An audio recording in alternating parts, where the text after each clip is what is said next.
Hello everyone, जय हिंद जय भारत। आज की क्लास बहुत इंपॉर्टेंट होने वाली है।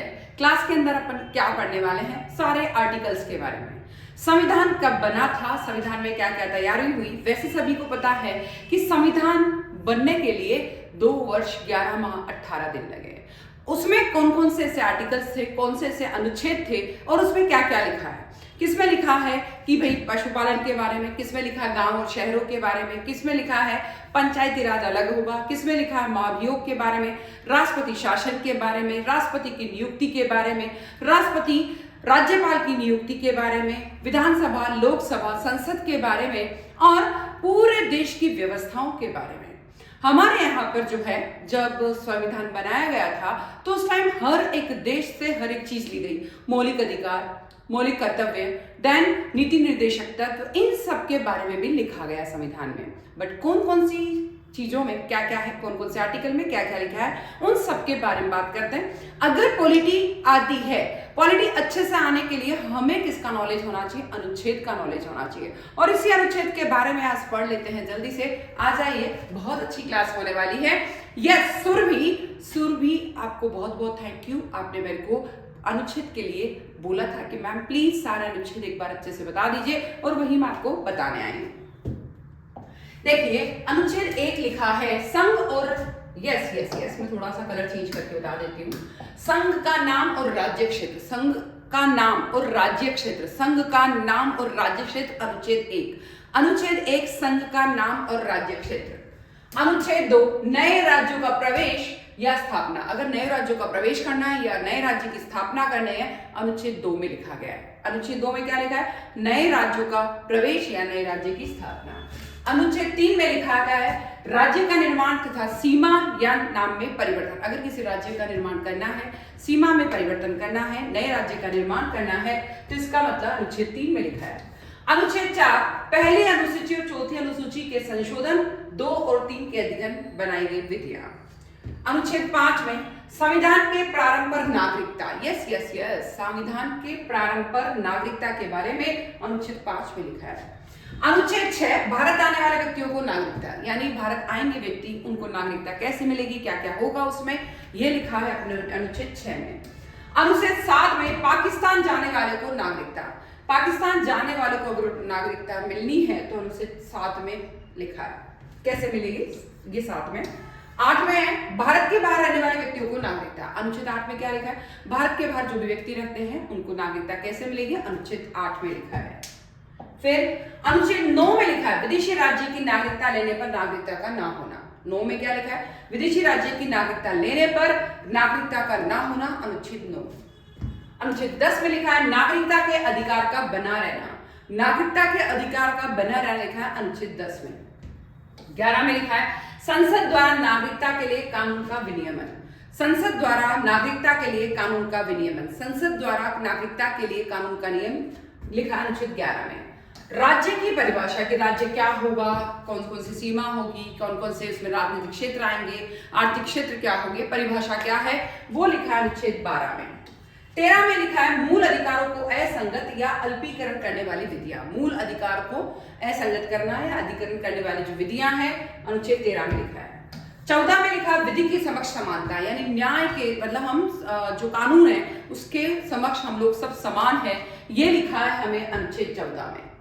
अनुच्छेद 15 में लिखा है धर्म जाति लिंग पर भेद का प्रतिरोध। अगर हम लोग जो है धर्म के आधार पर भेदभाव करते हैं, या हम लोग लिंग के आधार पर भेदभाव करते हैं, या हम लोग जाति के आधार पर भेदभाव करते हैं, तो वो गलत है, वो प्रतिरोध किया जाना चाहिए, अनुच्छेद 15 में लिखा है।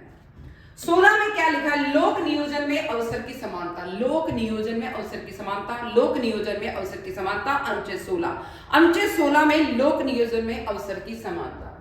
अनुच्छेद 17 में लिखा है अस्पृश्यता का अंत, यानी छुआछूत अगर है तो उसका अंत किया जाना चाहिए। 18 में लिखा है उपाधीशों का अंत। 18 में क्या लिखा है, उपाधियों का अंत, उपाधियों का अंत 18 में लिखा है, उपाधियों का अंत। 19 में लिखा है वाक की स्वतंत्रता। 19 में क्या लिखा है, बोलने की स्वतंत्रता। 19 में क्या लिखा है, बोलने की स्वतंत्रता। 20 में क्या लिखा है, अपराध के दोष सिद्धि के संबंध में संरक्षण। अगर अपराध का दोष है तो उसके संबंध में अगर संरक्षण करना है सिद्धि के संबंध में, तो अनुच्छेद 20। 21 में लिखा है प्राण और दैहिक स्वतंत्रता, किसी भी व्यक्ति को शरीर की स्वतंत्रता है, प्राण की स्वतंत्रता है, अनुच्छेद 21। फिर 21 क में 6 से 14 वर्ष के बच्चों का शिक्षा का अधिकार है। 100% 6 से 14 वर्ष के जो बच्चे हैं उनको 100% शिक्षा मिलनी चाहिए, उनका अधिकार। 22 में लिखा है कुछ दशा में गिरफ्तारी से संरक्षण, अगर कुछ ऐसी प्रॉब्लम है जिसमें गिरफ्तारी नहीं होनी चाहिए उससे भी संरक्षण मिलेगा 22 में। 23 में मानव के दुर्व्यापार और बाल आश्रम, मानव के दुर्व्यापार और बाल आश्रम के बारे में लिखा है।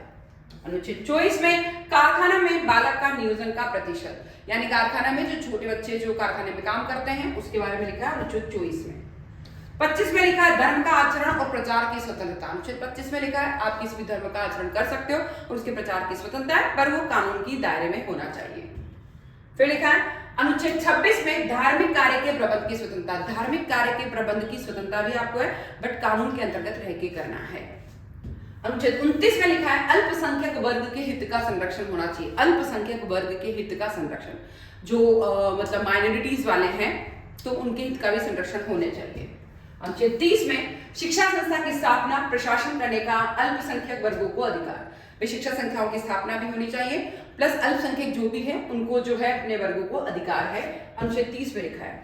32 में लिखा है अधिकार को प्रवर्तित कराने का उपचार, अधिकार जो भी है उसको प्रवर्तित करने का उपचार। 40 में लिखा है ग्राम पंचायत का संगठन के बारे में, अनुच्छेद 40 में लिखा है ग्राम पंचायत कैसी होगी, सरपंच होगा, उप सरपंच होगा, क्या क्या होंगे उन सब के बारे में, कितना कार्यकाल होगा।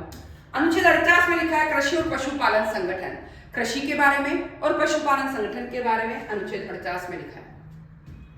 अनुच्छेद 48 में लिखा है पर्यावरण वन तथा वन्य जीवों की संरक्षण, यानी पर्यावरण की भी संरक्षा करनी है, वन्य जीवों का भी रक्षा करनी है, अनुच्छेद 48 में लिखा है।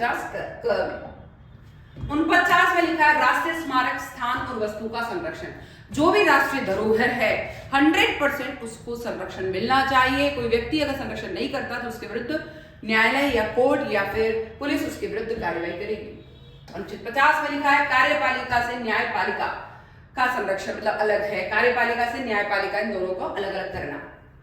अनुच्छेद 51 में लिखा है अंतरराष्ट्रीय शांति और सुरक्षा के बारे में, अनुच्छेद 51, अनुच्छेद 51 है अंतरराष्ट्रीय शांति और सुरक्षा, अनुच्छेद 51 है अंतरराष्ट्रीय शांति और सुरक्षा। अनुच्छेद 51 का है मूल कर्तव्य, हमारे कर्तव्य क्या क्या है कि हमें क्या क्या कर्तव्य होने चाहिए, हमें देश की रक्षा करनी है, हमें सुरक्षा के बारे में सोचना है, जो भी हमारे कर्तव्य, बच्चों को शिक्षा देनी है उन कर्तव्य के बारे में। अनुच्छेद 52 भारत के राष्ट्रपति के बारे में, अनुच्छेद 52 भारत के राष्ट्रपति, याद कर ले अच्छे से, अनुच्छेद 52 भारत के राष्ट्रपति के बारे में। अनुच्छेद 53 संघ की कार्यपालिका शक्ति, अनुच्छेद 53 संघ की कार्यपालिका शक्ति। अनुच्छेद 54 राष्ट्रपति के निर्वाचन के बारे में, राष्ट्रपति का निर्वाचन, अनुच्छेद 54 राष्ट्रपति का निर्वाचन, अनुच्छेद 54। अनुच्छेद 55 राष्ट्रपति के निर्वाचन की रीति, अनुच्छेद 55 राष्ट्रपति के निर्वाचन की रीति, अनुच्छेद 55 राष्ट्रपति के निर्वाचन की रीति। अनुच्छेद 56 राष्ट्रपति की पदावधि, मतलब अवधि कितनी होनी चाहिए राष्ट्रपति की पदावधि। अनुच्छेद 57 पुनर्निर्वाचन के लिए पात्रता, राष्ट्रपति के लिए पुनर्निर्वाचन के लिए पात्रता क्या होनी चाहिए, अनुच्छेद 57 में लिखा है। अनुच्छेद 58 में लिखा है राष्ट्रपति निर्वाचन होने के लिए क्या क्या अर्हता है होनी चाहिए, राष्ट्रपति निर्वाचन होने के लिए क्या क्या योग्यता होनी चाहिए, 58 में लिखा है। अनुच्छेद 59 राष्ट्रपति पद के लिए क्या शर्तें हैं, अनुच्छेद 59 राष्ट्रपति पद के लिए क्या क्या शर्तें हैं। अनुच्छेद 60 राष्ट्रपति की शपथ, राष्ट्रपति की शपथ अनुच्छेद 60 में लिखा है।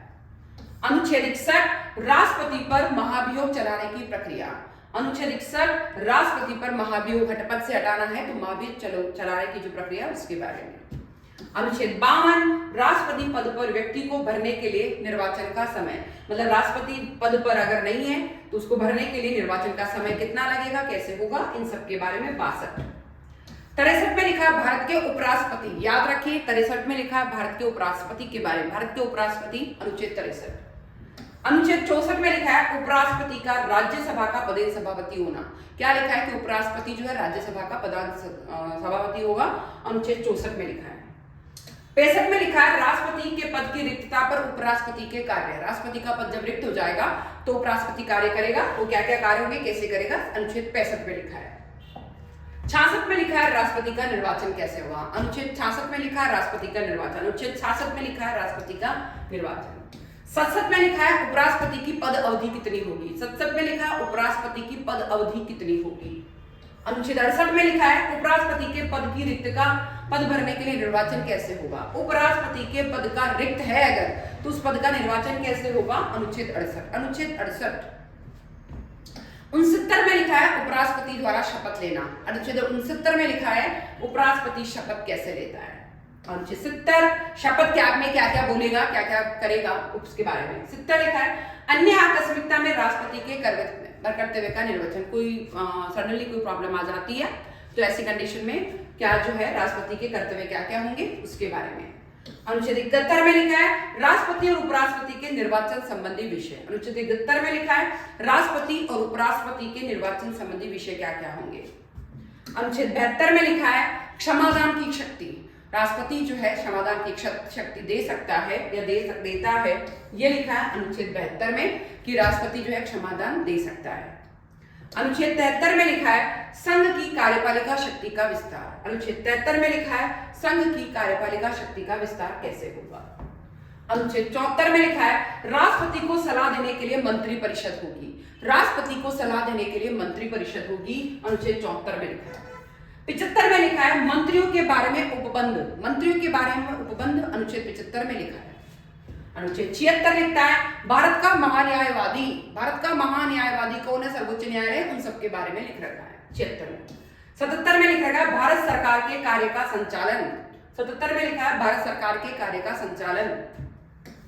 78 में लिखा है राष्ट्रपति को जानकारी देने के प्रधानमंत्री के कर्तव्य। 78 में लिखा है राष्ट्रपति को जानकारी देने के लिए प्रधानमंत्री के कर्तव्य क्या क्या होंगे। अनुच्छेद 79 में लिखा है कि संसद का गठन कैसे होगा। 79 में लिखा है संसद का गठन कैसे होगा। फिर 80 में लिखा है राज्यसभा की संरचना कैसी होगी। राज्यसभा की संरचना कैसी होगी, कितने सदस्य होंगे, कितना कार्यकाल होगा। 81 में लिखा है लोकसभा की संरचना। देखिए 80 में तो लिखा राज्यसभा और 81 में लिखा है लोकसभा की संरचना। अनुच्छेद 83 में लिखा है संसद के सदन की अवधि कितनी होगी। संसद के सदन की अवधि कितनी होगी, लोकसभा और राज्यसभा। फिर आता है 84 में संसद के सदस्यों के लिए अर्हता कितनी होगी। संसद के सदस्यों के लिए अर्हता कितनी होगी। 85 में लिखा है संसद का सत्र, सत्रावसान और विघटन, यानी संसद का सत्र कैसे बुला जाए, कब आएगा, विघटन संसद को खत्म कैसे किया जा सकता है। मतलब खत्म का मतलब उसका विघटन जो होता है, मतलब लोकसभा राज्यसभा जब हो जाती है उनको मतलब उनका कार्यकाल खत्म हो जाता है, या फिर किसी मेंबर को हटाया जा सकता है, या फिर सरकार गिर जाती है, उन सब के बारे में। 87 लिखा है राष्ट्रपति का विशेष अभिभाषण होगा। राष्ट्रपति का विशेष अभिभाषण लिखा है 87 में। 88 में लिखा है सदन के बारे में मंत्री और महान्यायवादी के अधिकार। सदन के बारे में मंत्रियों और महान्यायवादी के अधिकार। 89 में लिखा है राज्यसभा का सभापति और उपसभापति कौन होगा। 89 में लिखा है राज्यसभा का सभापति और उपसभापति कौन होगा। अनुच्छेद 90 में लिखा है उपसभापति का पद रिक्त होना या पद हटाए जाना। उपसभापति का पद रिक्त होना या पद से हटाए जाने के बारे में। 91 में लिखा है सभापति के कर्तव्य और पालन की शक्ति के बारे में। 91 में लिखा है सभापति के कर्तव्य और उनकी पालन शक्ति के बारे में। 92 सभापति उपसभापति को पद से हटाने संकल्प विचाराधीन हो तब उसका पीठासीन ना होना, यानी उसका पद से हटाया जा रहा है, संकल्प कैसे लिया जाए, क्या लिया जाए, क्या क्या कार्यवाही होगी, वो लिखा है 92 में। 93 में लिखा है लोकसभा के अध्यक्ष और उपाध्यक्ष के बारे में। लोकसभा के अध्यक्ष और उपाध्यक्ष के बारे में 93 में लिखा है। 94 में लिखा है, क्या लिखा है 94 में, यस ये 94 आ गया। अध्यक्ष और उपाध्यक्ष का पद जब रिक्त हो जाता है उसके बारे में। अध्यक्ष और उपाध्यक्ष का पद रिक्त हो जाता है उसके बारे में। 95 में लिखा है अध्यक्ष के कर्तव्य और शक्तियां। अध्यक्ष के कर्तव्य और शक्तियां लिखी है 95 में। 96 में लिखा है अध्यक्ष उपाध्यक्ष को पद से हटाने का संकल्प। अध्यक्ष उपाध्यक्ष को पद से हटाने का संकल्प हो तब उसका पीठासीन ना होना। अनुच्छेद 97 में लिखा है सभापति उपसभापति अध्यक्ष उपाध्यक्ष के वेतन और भत्ते। सभापति उपसभापति अध्यक्ष उपाध्यक्ष के वेतन कितना मिलेगा, भत्ते के लिए मिलेंगे साल भर में या 5 साल में, क्या क्या होगा प्रोसीजर, उन सब के बारे में। 98 में लिखा है संसद के सचिवालय के बारे में। 98 में लिखा है संसद के सचिवालय के बारे में। 99 में लिखा है जो है सदस्य द्वारा शपथ या प्रतिज्ञान क्या होगा। संसद द्वारा मतलब सदस्य जो भी होंगे वो शपथ कैसे लेंगे और क्या लेंगे।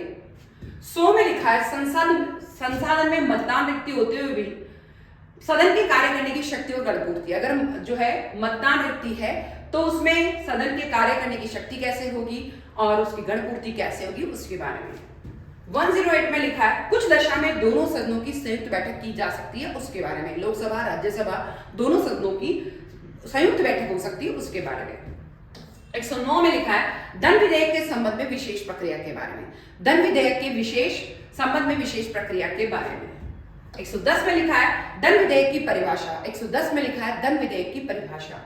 111 में लिखा है विधेयक पर अनुमति, 111 में लिखा है विधेयक पर अनुमति। 112 में लिखा है वार्षिक वित्तीय विवरण, 112 में लिखा है वार्षिक वित्तीय विवरण।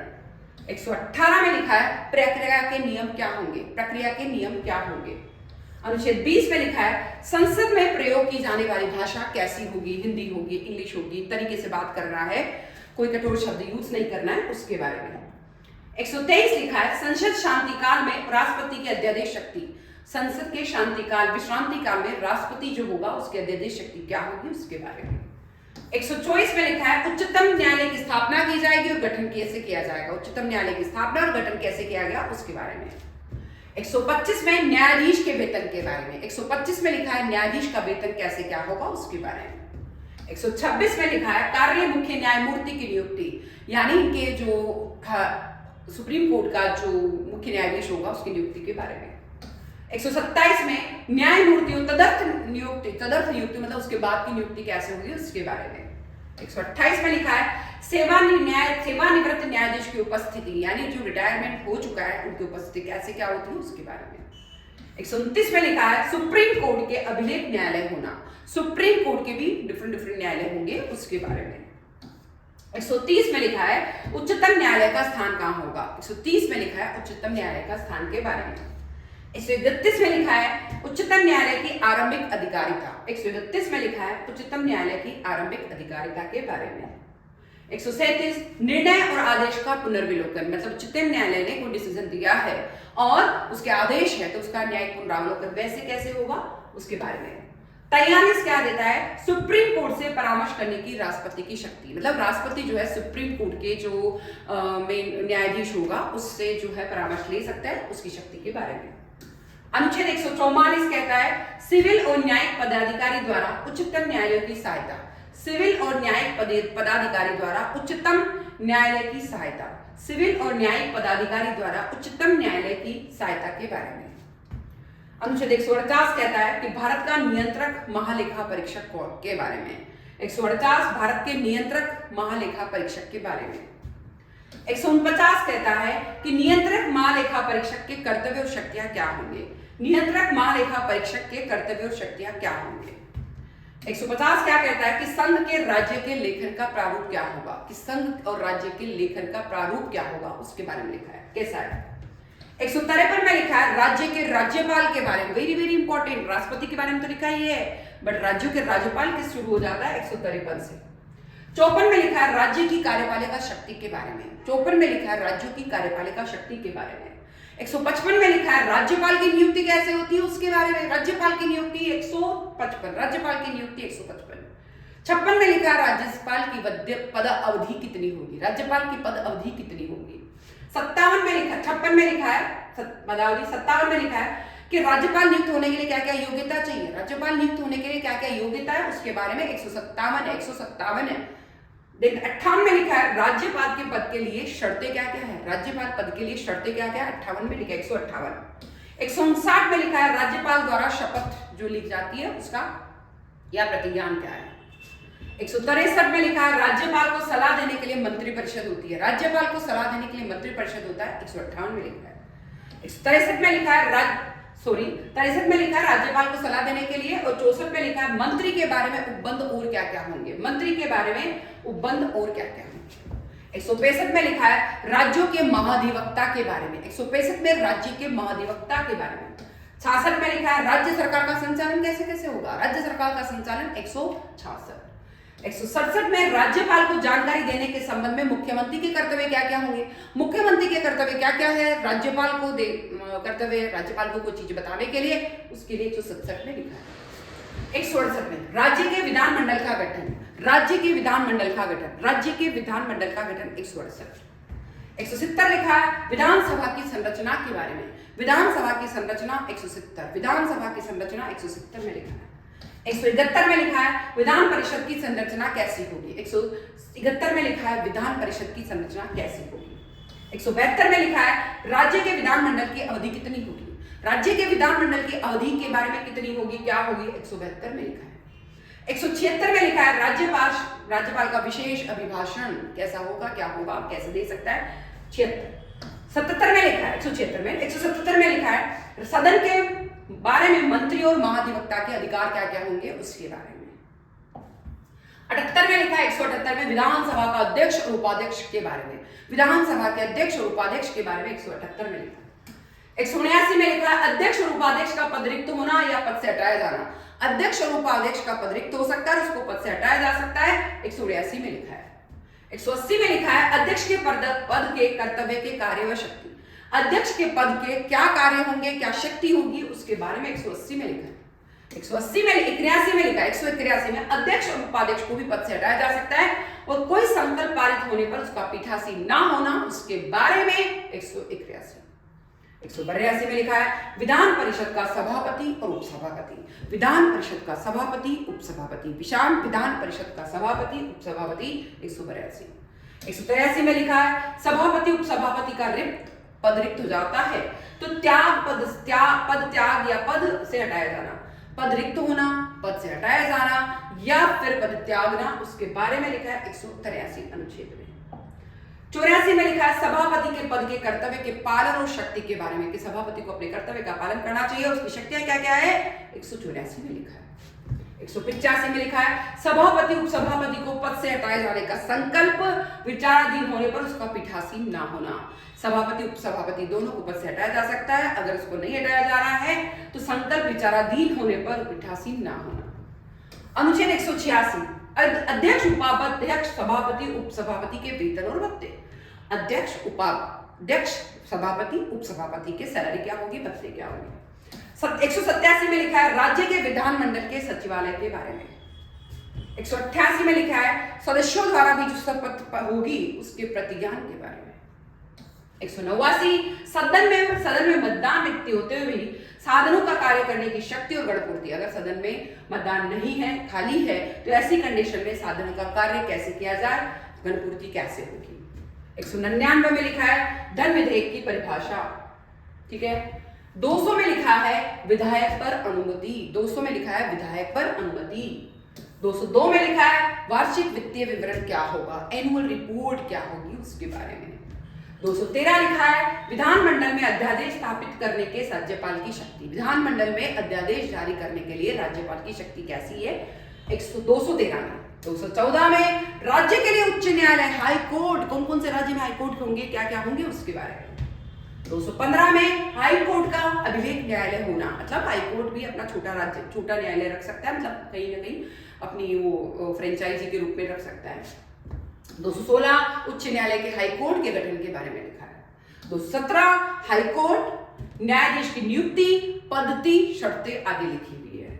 217 हाई कोर्ट न्यायाधीश की नियुक्ति, पद्धति, शर्तें आदि लिखी हुई है। 221 न्यायाधीश के वेतन के बारे में लिखा है। 221 न्यायाधीश के वेतन के बारे में लिखा है। 222 एक न्यायालय से दूसरे न्यायालय में न्यायाधीशों का अंतरण कैसे होगा। एक न्यायालय से दूसरे न्यायालय में जब व्यक्ति जाता है तो उसका अंतरण कैसे होता है, मतलब न्यायाधीश जब जाता है। 223 कार्यकारी मुख्य न्यायमूर्ति की नियुक्ति, कार्यकारी मुख्य न्यायमूर्ति की नियुक्ति के बारे में लिखा है। 224 अन्य न्यायाधीश की नियुक्ति कैसे होगी। 224 सभी जो है जजेस होंगे उनकी नियुक्ति कैसे होगी। 226 कुछ रिट निकालने के लिए हाई कोर्ट की शक्ति क्या है, कुछ रिट निकालने के लिए हाई कोर्ट की पावर क्या है। 231 दो या अधिक राज्यों के लिए एक ही उच्च न्यायालय की स्थापना, दो या अधिक, जैसे चंडीगढ़ और पंजाब का एक है, बॉम्बे गोवा का एक है, तो इसके बारे में लिखा है। 233 जिला न्यायाधीश की नियुक्ति के बारे में, डिस्ट्रिक्ट जो है डिस्ट्रिक्ट जज जो होंगे उनकी नियुक्ति के बारे में। 241 संघ राज्य क्षेत्र के लिए उच्च न्यायालय होने चाहिए, संघ राज्य क्षेत्र के लिए उच्च न्यायालय होने चाहिए। 243 पंचायत, नगरपालिका और सहकारी समिति के लिए पंचायत, नगर पालिका और सहकारी समितियों के लिखा है कि पंचायतें होनी चाहिए, ग्राम पंचायत गांव में होना चाहिए, कौन कौन से कितने राज्य क्षेत्र है, न्यायपालिका शहरों में होनी चाहिए, सहकारी समितियां होनी चाहिए। अनुच्छेद 244 में लिखा है अनुसूचित क्षेत्र और जनजाति क्षेत्र के प्रशासन के बारे में।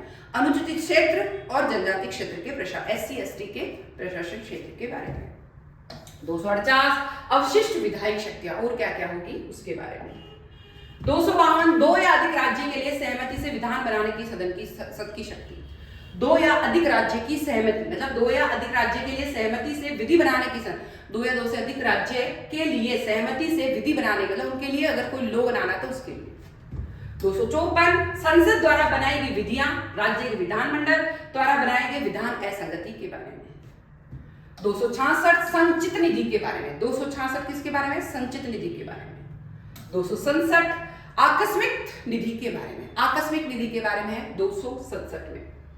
269 संघ द्वारा और संग्रहित किंतु राज्यों को सौंपे जाने वाले टैक्स के बारे में। 270 संघ द्वारा इकट्ठे किए गए टैक्स और संघ और राज्य के बीच वितरित किए जाने वाले कर मतलब संघ द्वारा कौन कौन से टैक्स इकट्ठे किए जाएंगे, फिर डिस्ट्रीब्यूट संघ में कौन सा होगा, राज्य में कौन सा होगा, उन सब के बारे में। कौन सा कर किधर जाएगा, कौन सा कर की आय किधर जाएगी। 280 वित्त आयोग फाइनेंशियल कमीशन के बारे में लिखा है। 280 फाइनेंशियल कमीशन।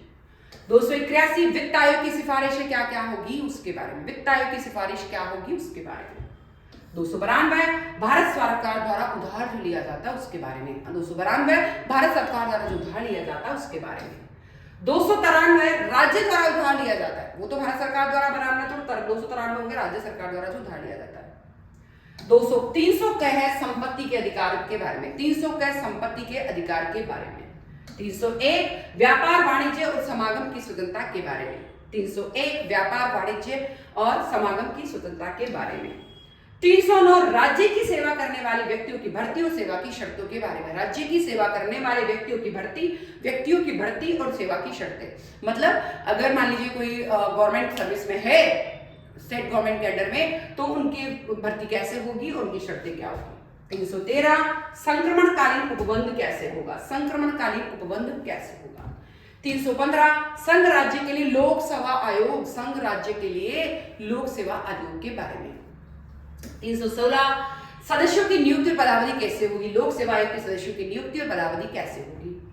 317 लोक सेवा आयोग के किसी सदस्य को हटाया जाना और निलंबित किया जाना। लोक सेवा के आयोग के जो सदस्य हैं उनको पद से हटाया जाना है, उनको निलंबित किया जाना है, उसके बारे में। 320 लोक सेवा आयोग के कर्तव्य क्या है। 320 लोक सेवा आयोग के कर्तव्य क्या है। 323 के प्रशासनिक अधिकरण के बारे में। 323 के प्रशासनिक अधिकरण के बारे में। 323 ख अन्य विषय के अधिकरण के लिए। 323 ख अन्य विषय के अधिकरण के लिए। अनुच्छेद 324 निर्वाचन के अधीक्षण निर्देशन और नियंत्रण के निर्वाचन आयोग में नियमित होना। निर्वाचन के अधीक्षण निर्देशन क्या होंगे और नियंत्रण का निर्वाचन आयोग में निहित होना, इन सब के बारे में। 329 निर्वाचन संबंधी मामलों में न्यायालय के हस्तक्षेप का वर्णन। 329 लिखता है निर्वाचन संबंधी मामलों में जो न्यायालय है उनके हस्तक्षेप कितना कैसे होगा उसके वर्णन के बारे में। 330 लोकसभा में अनुसूचित SC ST के लिए स्थान का आरक्षण। लोकसभा में SC ST का स्थान के आरक्षण। लोकसभा में SC ST के स्थान का आरक्षण 330 में लिखा है। 231 में लिखा है लोकसभा में 331 लोकसभा में आंग्ल भारतीय समुदाय का प्रतिनिधित्व। लोकसभा में आंग्ल भारतीय का प्रतिनिधित्व। 332 राज्य के विधानसभा में SC ST के लिए स्थानों का आरक्षण। राज्य के विधानसभा में भी SC ST का कितना आरक्षण होगा उसके बारे में। 333 राज्य के विधान में आंग्ल भारतीय समुदाय का प्रतिनिधित्व। राज्य की विधानसभा में आंग्ल भारतीय का प्रतिनिधित्व कैसा होगा। 343 संघ की परिभाषा क्या होगी। 343 संघ की परिभाषा क्या होगी। 344 राजभाषा के संबंध में आयोग और संसद की समिति। राजभाषा क्या होगी उसके संबंध में आयोग की सेल और संसद की समिति कैसी होगी। 350 का प्राथमिक स्तर पर मातृभाषा में शिक्षा की सुविधाएं। प्राथमिक स्तर पर मातृभाषा में शिक्षा की सुविधाएं। 351 हिंदी भाषा के विकास के निर्देश। 351 हिंदी भाषा के विकास किया जाना चाहिए उसके निर्देश है। 352 आपात की घोषणा की जा सकती है, इंदिरा गांधी ने इसी के तहत आपात लगाया था 1971 में। 356 राज्य में संवैधानिक तंत्र के विफल हो जाने की दशा में राज्य के जो है, अगर राज्य के संवैधानिक तंत्र अगर विफल हो जाता है तो उसमें उपबंध कैसे किया जाए। 360 वित्तीय आपात के बारे में, 360 वित्तीय आपात के बारे में, पैसा कम हो गया, खत्म हो गया, उसके बारे में। 368 संविधान का संशोधन करने की शक्ति, संविधान का संशोधन करने की शक्ति 368 और प्रक्रिया। 377 भारत के नियंत्रक महालेखा परीक्षक के बारे में, 377 भारत के नियंत्रक महालेखा परीक्षक के बारे में। 378 लोक सेवा आयोग के बारे में, लोक सेवा आयोग के बारे में। इस तरीके से आज की क्लास बहुत इंपॉर्टेंट है।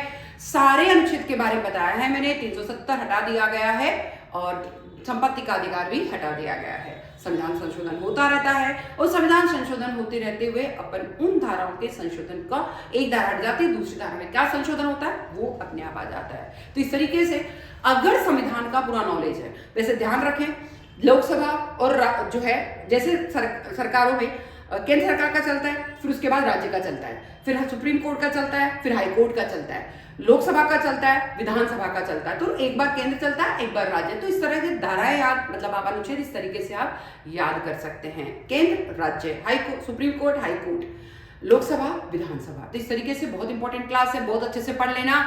आपको बहुत बहुत थैंक यू जिसने भी मेरे को ये लिखा है व्हाट्सएप में कि मैम प्लीज प्लीज प्लीज हमें सारी धाराएं अनुच्छेद के बारे में बता दीजिए। Thank you, thank you. जय हिंद, जय भारत, जय कॉन्स्टिट्यूशन, जय संविधान।